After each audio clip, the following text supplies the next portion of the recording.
Thank you for having me here. I came to this city like 50 years ago.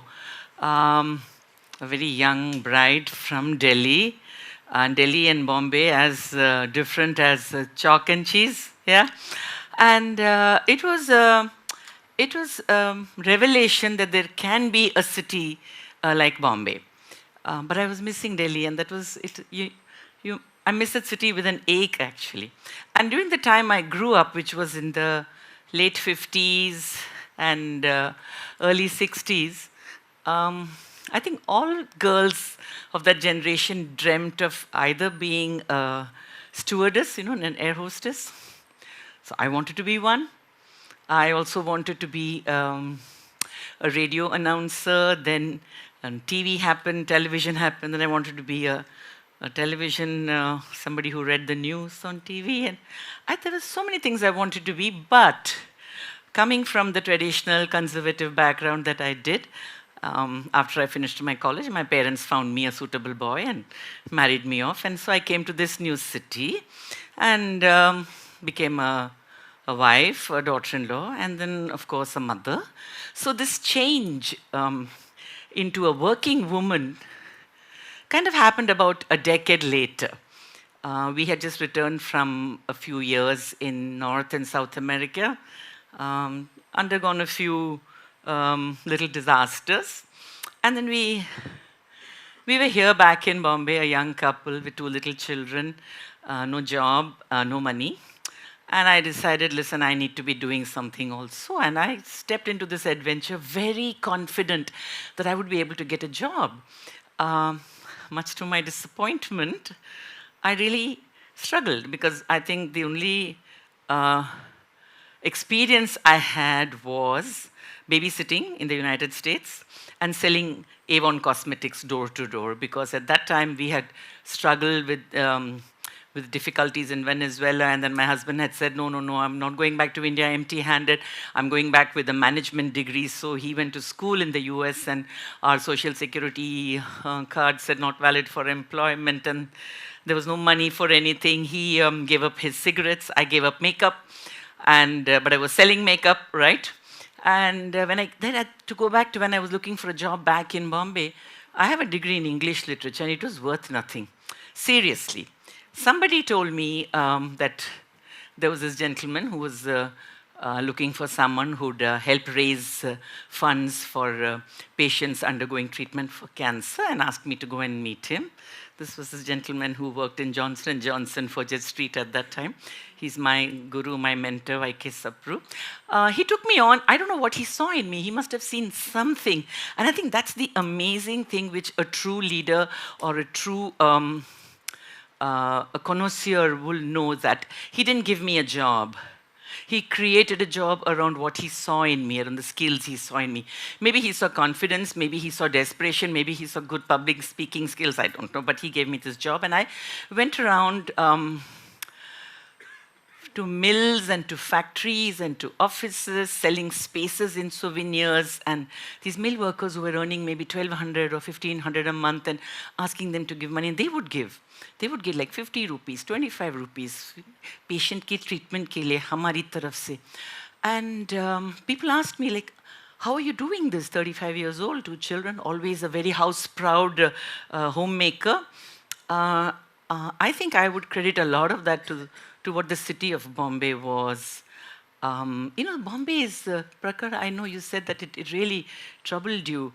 Bombay, it does take you into its vortex, but somehow it leaves your individuality intact. And I think I kind of fed on that. And I think my first teachers in Bombay were my co-working women in the local fisher women who were there with their catch, their baskets, the water, the fish, and then I would, get into this, get into the ladies' compartment, and they would be very careful. They would say, take care of your sari, bhai, aapka sari bacha lo. I mean, they gave space. In all manner of speaking, they gave me space. And I think that's what this city does. You give each other space, and space is at a premium in this city. Well, to go back to the mill workers and factory workers, I was like, these people are giving us money. They're giving us support. What can we give them in return? I went to the British Council Library, picked up all the books I could on cancer, learnt about cancer, because I saw all the mill workers were chewing tobacco, or smoking bidi, or applying mashiri, or inhaling tapki snuff. And I said, we need to talk to them. We need to tell them that this is a high-risk population, that we need to let them know that this consumption of tobacco is going to lead to malignancies. And then we put together a group of doctors, and we started doing early detection camps and a whole lot of things. And then what happened was, I think there was burnout, and I stopped working with the cancer unit. I went and I sought refuge in the Crossroad bookstore. I became the store manager. I remember telling my friend who ran the bookshop, saying, but I have no retail knowledge. I know nothing about, reconciliation and all that stuff. And he said, you have product knowledge. We'll put that to use. So fine. And then, of course, I went off later on.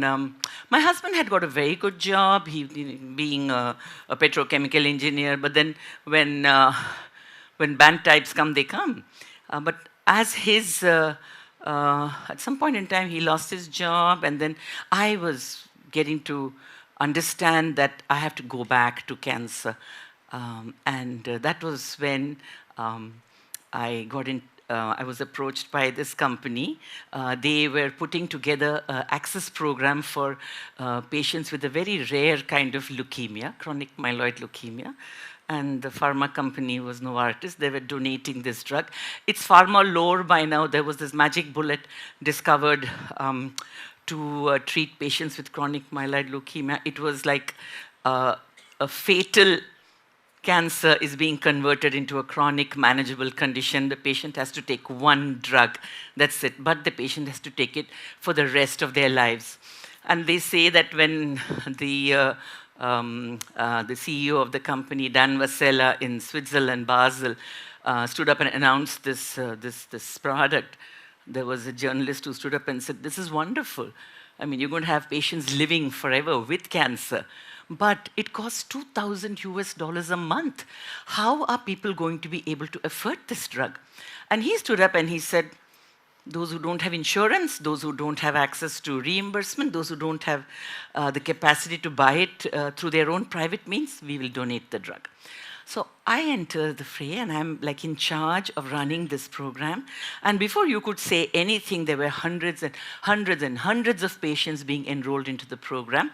This was like 22 or 23 years ago. And then the Max Foundation, Max was a young boy who died of this particular leukemia. He was from Argentina. His parents came to North America looking for treatment options. And so the Max Foundation became part of the project. And I, of course, moved over to the Max Foundation. And we put together an amazing program.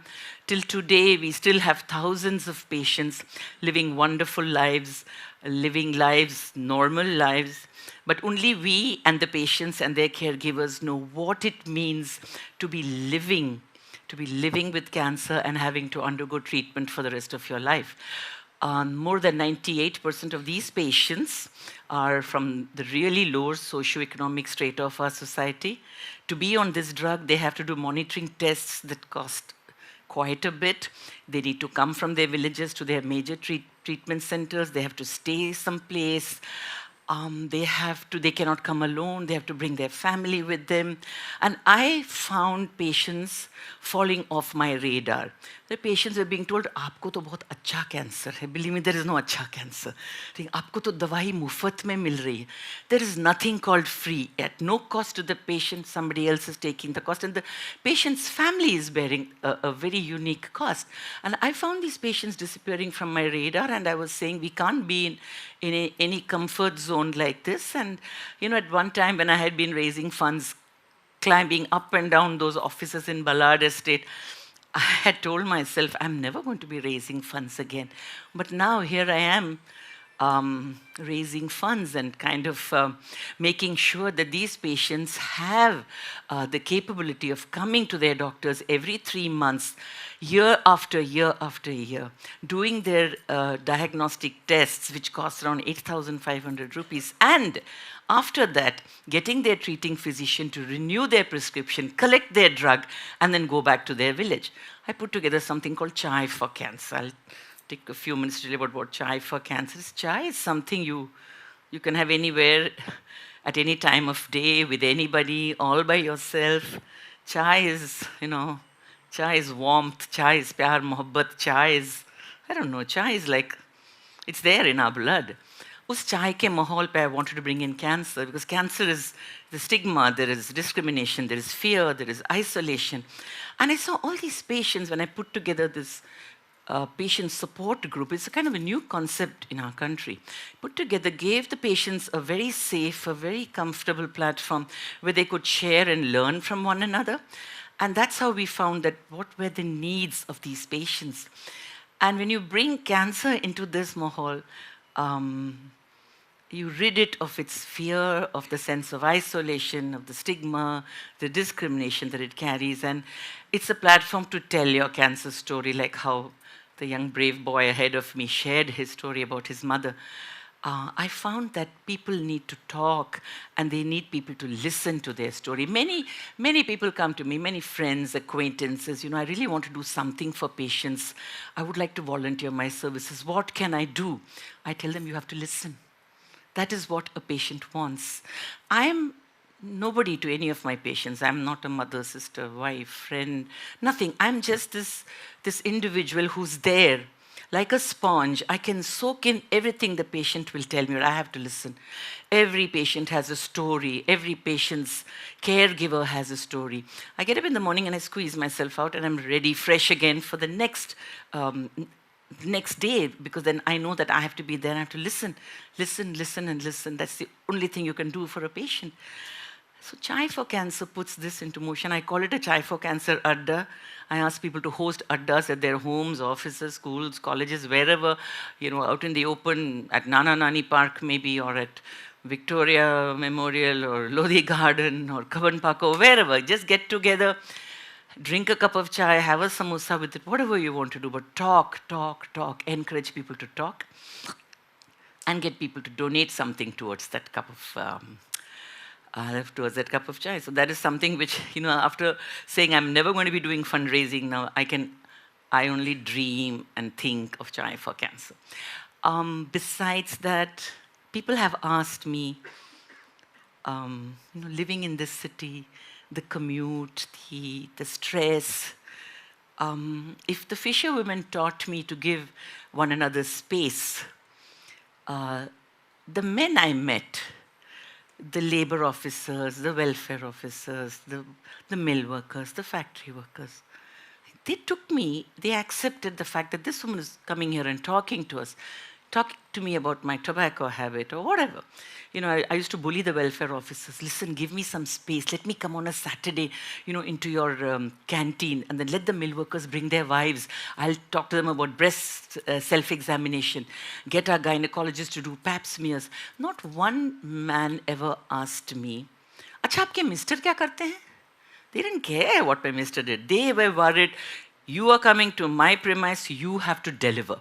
And that makes you feel so proud, that you're, then I was an old woman, now I'm an older woman, but people in this city, and I think we take the mahal of our city wherever we go. There's a song called "Everywhere You Go, Always Take the Weather with You." We should do that. We live in an amazing city. We can take this city wherever we go with us because there are no external factors. Everything is within us. People look at you the way you look at yourself. If you're confident, you're comfortable in your skin, that's what people see. The other thing I've always, what I've learned from is there is no tomorrow. It's today. Tomorrow becomes today. So that's what my patients have taught me. They're so strong. They face their fragile lives. They're broken. They're destroyed. They come back stronger. And Ernest Hemingway said that in the places where you're broken, that's where you become the strongest. And I also feel that, that voice within you, your conscience, listen to that. Listen to it very carefully. It'll never tell you to do something there is no wrong, okay? That is not appropriate. Listen to that voice. it's your lodestar. It's your guiding light. And yeah, that's it. I think that's all I have to say. So I am very proud of the fact that in my support group called Friends of Max, there are city chapter leaders, we call them, patients who've been on treatment for years, who live with the disease, who struggle with the side effects, but who know that they have a lot to be grateful for, and they give back to the community. And I think giving, at some point in time, you stop taking and you only give, because it's in giving that you receive the most. Thank you for asking an old woman to come and talk to you. Thank you for your time.